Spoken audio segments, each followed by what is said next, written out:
Well, the main difference is the connection to nature. You see all sorts out your window. It's really beautiful, and by virtue of being on the water, you feel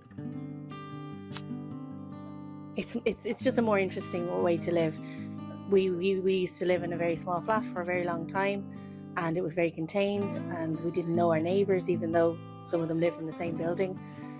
And here it was an instant community, and when we've needed people, they've been around, and they continue to be around as we are for them. And that's new for me, and it's the best part of being a liveaboard, I would say.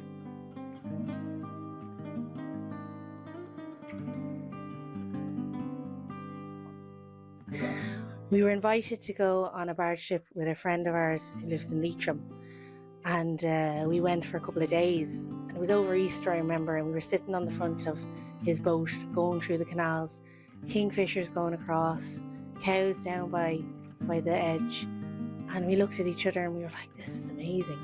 People live like this, we could live like this. And we didn't have huge other options anyway to own a home, or that it wasn't really on the horizon for us anyway.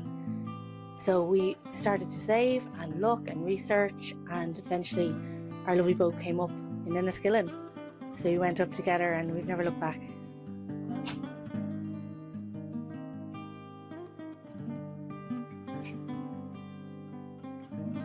These bylaws are a big worry, not just for me, but for the people around me. It's displacing our community, and it's making boaters who are already vulnerable more vulnerable by sending them off into unsafe places. It's a worry. The fees are very high, and I know people who can't afford them. We might find the money from somewhere. We might find a different place to live and manage because we're young enough. But there's plenty who aren't, and who need to be beside schools and doctors and bus services. It's a big worry, and there's a lot in them to worry about, and it's not just for boaters.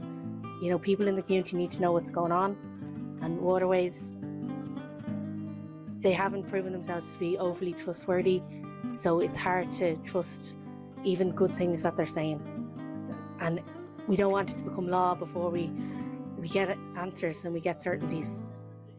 It's a big worry.